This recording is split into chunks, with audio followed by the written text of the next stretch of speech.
Well, it's a big story over the weekend. Mick, you broke this story on Friday night involving Brisbane 5'8" Ezra Mam. He was involved in the car accident on Friday afternoon, late Friday. Police have confirmed it was a failed roadside drug test and he was driving unlicensed. He's obviously looking at significant sanctions out of this, emanating from this. What are your thoughts? What could Ezra potentially be facing in terms of sanctions from the NRL perhaps over this incident?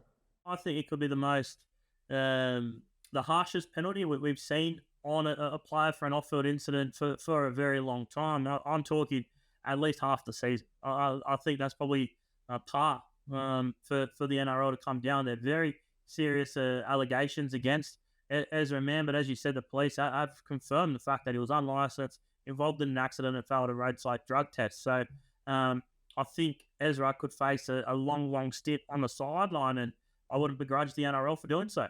What about you, Dave? What are your thoughts? Oh, look, I wholeheartedly agree with Mick's sentiments as far as the significance of the allegations at this point in time, and merely just the severity of what could have been.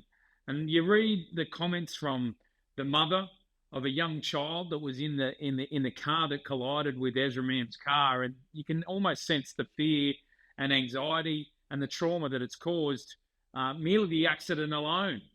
And I think the NRL aren't the police of society, but they are the police of this game that we play. Ezra Mam is held in such high regard within the establishment that they also have a massive role to play in also setting penalties and sanctions when a key player or any player falls out of line. And if it is proven that this is the case with Ezra, absolutely 10 to 12 weeks for me as far as sending a statement, but also too showing the significance and seriousness of what could have been. Yeah, well, I think we've seen the NRL involve itself in the Josh Addo-Carr ban, which was purely a failed roadside drug test. It was, I think, 4 weeks from memory for Josh Addo-Carr.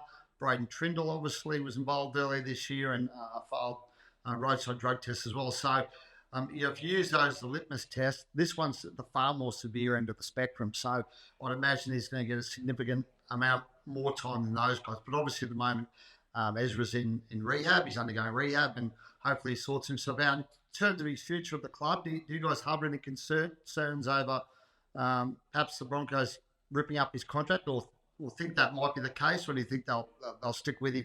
Look, what I will say on that, I'm not sure what the Broncos will do, but if they do sack him, the NRL shouldn't allow him to sign with another club for at least 12 months because we know someone's going to sign him straight away, right? Because he's a great talent on the field, and I'm not comfortable with the fact that if he does, if the Broncos do decide to part ways, that he could pop up with a club, albeit with a NRL suspension still hanging over his head potentially. But if it's mine, I think if he's not playing for the Broncos, he must spend a longer stint on the sidelines, because I don't think it's fair for a club to just pick him up. It's not fair on the Broncos for a club to just pick up a star player and sign him long term. I think the key person here, guys, is Michael Maguire, and I think I have absolutely no doubt that he'll be fighting to keep Ezra Mam, in the belief that if you think about the way Madge operates, he's a coach that believes he can get something different out of a player that other coaches can't, and he'll feel as though he can almost